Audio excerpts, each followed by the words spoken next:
You are watching the press preview, a first look at what's on the front pages as they arrive. In the next half hour, we'll see what's making the headlines with the writer and broadcaster Amy Nickell-Turner and the barrister Andrew Eborn. Welcome to both of you. So let's see what's on some of those front pages for you, first of all.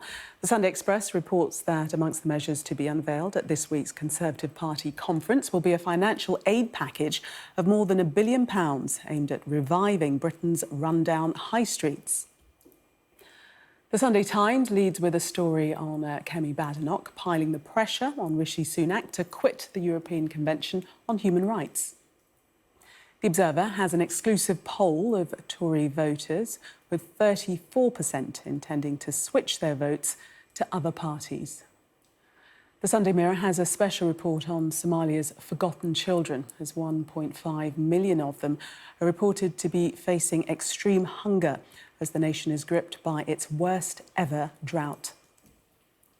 The Sunday Telegraph reveals that Defence Secretary Grant Shapps is discussing the possibility of deploying British troops to Ukraine for the first time. And The Sun leads with the news that Downton Abbey star Hugh Bonneville has split from his wife of 25 years. Well, a reminder that by scanning the QR code you'll see on screen during the programme, you can check out the front pages of tomorrow's newspapers while you watch us. And we are joined tonight by Amy Nickell-Turner and Andrew Eborn. Welcome again to both of you. And you both. Let us start with the front page of the Sunday Times. And this story, in the headline, making mention of Kemi Badenoch, and she apparently has said that leaving the European Convention on Human Rights needs to be put on the table, pressure mounting on Rishi Sunak.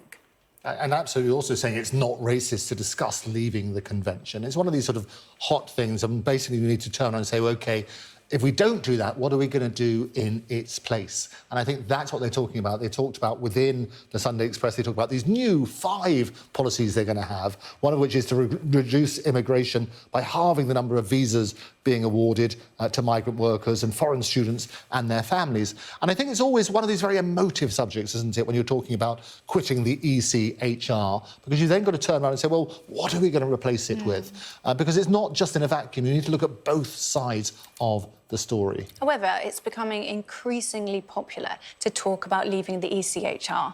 And in fact, I think most people don't really understand what underpins it. This was signed in by Churchill, who by Tory party standards is one of their absolute heroes, you would have thought. But on the Tory right, it's increasingly popular to discuss leaving this. But the key thing is, it underpins the Good Friday Agreement. It underpins the power that we have as individuals to challenge the state. So this, to me, just seems like an absolutely extreme way of getting around what is basically to warrant deporting 200 traumatised people against their will to Rwanda. Yeah. It seems incredibly disproportionate. And I think the reason Kemi's decided to bring this up now is because, well, 'twas the night before Tory conference, yes. Is it not? And I think there is a possibility that this is going to become a leadership pitch for her. And she sees this as a quick way to please the right wing of the party, please the voters, but also concern the Tory moderates and concern a lot of people who have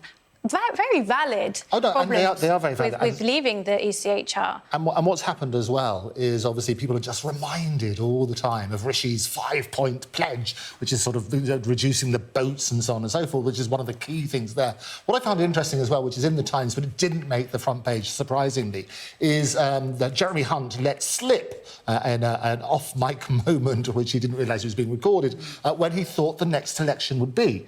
And he was sort of turning around and saying, well, when inflation gets below 3%, that's when we're going to call an election, and that's predicted to be around autumn time. So we can all be surprised when that happens. Yeah. Is the cat out of the There is a lot of political manoeuvring going on at the moment, like these policies being thrown out that they just know are like red meat. So I reckon after conference we'll get a whole smorgasbord of this populist, let's face it, bit of nonsense, and then maybe an election. Red meat to the red wall and the red corduroys.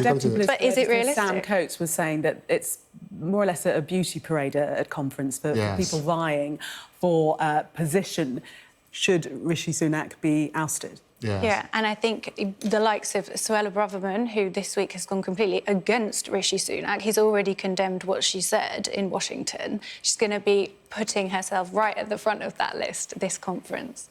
We shall see. Let's move on to the Telegraph and this story about Grant Shapps and plans for British troops in Ukraine, Andrew. It's always a bit shocking when you have a headline like that, isn't it? It did make us jump, didn't it? And what you need to do is look beneath the headline, which is all about actually, he's going to send some people over to train the military on the ground, and the Navy may move into the Black Sea as well. So we need to look at those particular details rather than just the scary bits about the headline saying going to send troops to Ukraine, because that would be horrendous on a major sort of political basis. However, Ukraine currently have support. Biden sent the planes. Germany's given $2.4 billion in arms. We've sent arms, but we are in fact going to be the first to send troops, but crucially, troops to train the Ukraine personnel. But I think anything less than this, to me, is an insult to Ukrainian civilians. And, you know, James Cleverly has previously insisted that the UK will defend Ukraine until it is victorious. So I think this is just the next logical step, really. Their security is our security. This is an invasion on Western democracy. So I think the West have to come together to do everything they can. But Andrew, you think that the headline is misleading? Well, it is misleading because when you say send UK troops to Ukraine, you think they're going to be engaged in battle. Yeah. And that just takes it to a completely different level and is wrong. I think it is misleading on that basis. They are training in the same ways people have been giving weapons and so on and so forth. We're not the ones firing the weapons, and we're not the ones sending in the troops to fight. I think that's the important point. And I think sometimes it's this inflammatory language that it can be quite damaging. And often what you find with papers is you get the people who write the headlines are not the ones who write the copy. So there's a disconnect. There is a disconnect. So we saw this outside and we said, what? Yeah, exactly. Until you read the actual article. Yes. Note to everybody. Note to editors, yes. Don't give us a heart attack. The Express next, I think, this story about flagging high streets that Rishi Sunak is looking to help out now. Don't you think this is hilarious? Rishi Sunak living up forgotten towns. Who forgot them, Rishi? The Conservatives are quite forgetful, aren't they, right? So why are they derelict? Could it be your 13 years of underinvestment? Or maybe austerity? Basically starving the high street of all resources. I saw a poll today which said how good are job opportunities under the Conservatives, a YouGov poll, and 68% of people agreed that they're very bad. So I think this is too little, too Andrew, late. is he talking about correcting a problem that the Conservatives have created? Well, it is interesting. I'm never really a fan of polls because it depends on how you phrase the question and who you ask on that sort of basis. So damn lies and statistics, they always say, don't they? You're absolutely right. Work needs to be done. He talks about 55 run-down places. But who ran them down? Well, he broke them. Now he's doing fiscal peanuts to fix them. Well, it's ridiculous. The devil, as always, is going to be in the details. So they're talking about some quite large figures, $1 billion lifelines for derelict. Well, it depends on how it's spent, doesn't it? 55 run-down towns that they ran down, and now they're going to fix them with a $1 billion cash boost. Well, I think one of the biggest problems we have in society at the moment is the lack of community. And some of these things don't necessarily take a huge amount of money. It's more about a mindset. And basically, you've got a lot of people where we had the TikTok riots, if you like, inspired by around Oxford Street by TikTok and people like Mizzy and so on and so forth. Basically, people are looking for role models. And the role models they're finding at the moment are bad role models. What we need to do is basically change that mindset. But it's going to take a lot more than cash to do that. It's going to take investment in education. It's going to take investment in providing people with opportunity and aspiration, which they currently don't have.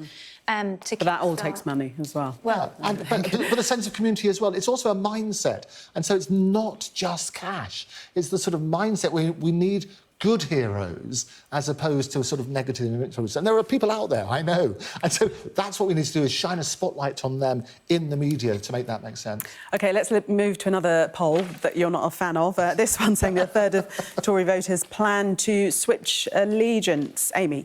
A third of Tory voters plan to vote differently in the next election. Now, my thoughts on this are, could it be something to do with the priorities? So at the moment, we're hearing a lot from the government about immigration, but we're not hearing much about what they would do to fix, which is the number one concern, the cost of living crisis, closely followed by health. And if you look at health, one of Rishi's pledges was to cut NHS waiting lists.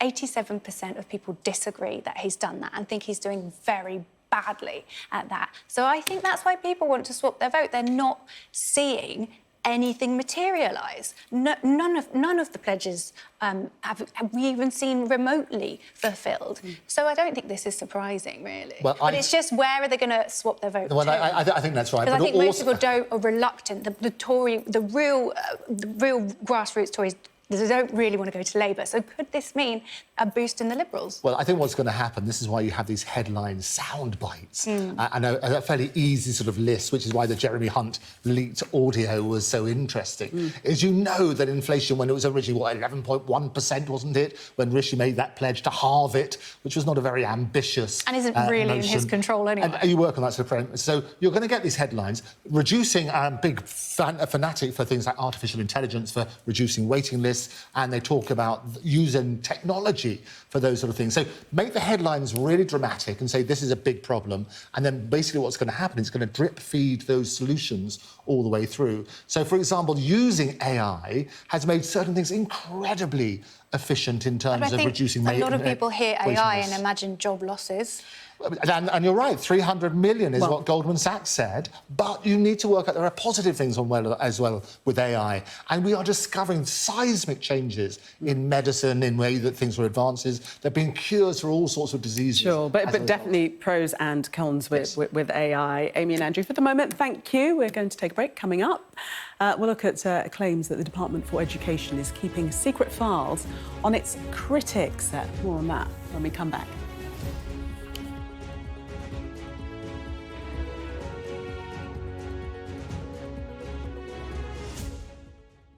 Welcome back. You are watching the press preview. Still with me, Amy Nickell-Turner and Andrew Eborn. And we're going to start this section by having a look at the front page of The Observer. And this sort of cloak and dagger story, the Education Ministry keeps secret files on critics of schools policy. Shocking, isn't it? And Very this is intriguing. off the back of journalists who said the similar sort of thing, that they've been having their social media being monitored. And the experts quite rightly are demanding to see these dossiers because apparently the Department of Education, they've tried to cancel unsuitable speakers. I think we need to know what's going on, what's being monitored and why it's being monitored. Well, I think we know why it's being monitored. But first of all, this is costing taxpayer money to do this. It's being monitored because, of course, the critics are... quite a lot of them at the moment. I mean, we used to say the education sector was crumbling, but now it literally is crumbling because of the rack concrete scandal. That paired with seeing ministers constantly saying, we're spending more than ever on schools, when actually, of course, yeah, there's more pupils than ever, and you're spending significantly less per pupil. There's a lot of emphasis in this also on them keeping tabs on the early years and when you should start assessing children, which is something that a lot of educational experts say isn't good for children, but policy and popularity, the politicians don't really want to go near that. So they've been silencing these critics to keep this out of the public domain. Well, the article's saying at least 9 experts have uncovered files held on them, some as long as they're 60 pages. Yeah. But to what? The question has to be, to what end? Yes. Well, and also in the fact that it's been told to them, they're obviously no longer a secret. The fact, if you tell somebody they're being watched, it means they're going to be slightly more cautious as to what they say and so on and so forth. With all of these things, what I love about this show is we like to shine more light and less heat on the topic. You've got a massive headline again saying, keep secret files on this. It sounds very sort of Eastern European in the bad old days and so on and so forth. You need to work out why this has happened. And as I said, there was a similar story not so long ago about journalists. And basically they were having their social media monitored and so on and so forth. And these files were being kept on them. You need to work out to what end. Is it to silence them or something else? It's because they're being critical of government policy. And nobody wants to be seen, especially at this time of uncertainty, when so many people are unhappy with the education sector. They want to keep as much criticism in the bottle as they possibly So can. the question is Free this, then, speech, what happens... democracy? Yeah, exactly. Oh, of course, it's awful. It shouldn't be happening at all. Well, the question is, what do they do with that information? And the suggestion is that some of them have cancelled what they classify as unsuitable speakers. Now, if that's the case, we need to know... Yeah. I mean, there was an extraordinary report, I don't know if you saw it, which was done by the, basically for the freedom of speech within universities for the and academics. And they worked out that 200 times as much is spent on EDI as it is on free speech. And you have all sorts of obligations under the Human Rights Act and so on and so forth to make sure that you have freedom of speech touted in the right sort of way, whilst at the same time ensuring that you do cover various other things as well. Well, let's move to a similar story, which I don't know if this is a worrying trend. This is on the front page of the Telegraph, and this one regarding Labour and them wanting to also seemingly silence critics.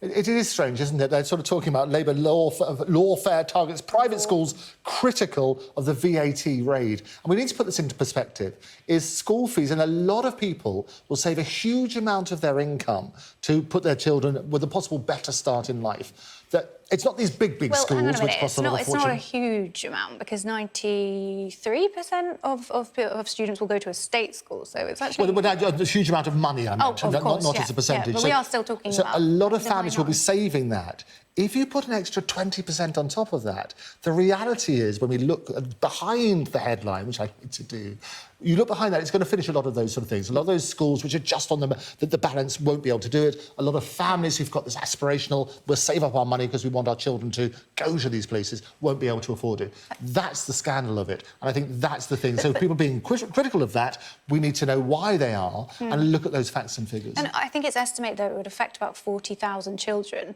And I know in my heart that the policy is probably right, but I can't help but think that those 40,000 children who have already had their education disrupted by COVID are going to have their education disrupted again. And it's not going to touch wealth, it's going to touch income again, because the people who are paying for those school fees term to term will be the ones that can't save up and pay ahead or just do the 20% on top. So I don't think it's getting the wealthiest, which surely is the point of any policy like this. Well, people that can afford it. The crux of the issue is it's not only the wealthy who send their children to private this school. Is going to there are many people who, really sacrifice in order to be able to send and their it's totally children that. It's a sacrifice. And if you have to put an extra 20% on, they're no longer going to be able to afford to make that sacrifice. And that's what you need to do. So the mission, they say, part of the mission is to put more money into the education sector, and it may not work. Let's just have a quick look at the Matt cartoons. Oh, I love this. Matt is get this, and we've only got about 30 seconds. He's picked this. So he says, if you can get expelled from your private school before the next election, there's 50 quid in it for you. I love it. It's got to be good. Matt is brilliant at encapsulating just the right thing. Always brilliant. Thank you very much for the moment, Amy and Andrew. Lovely to end on a Matt cartoon.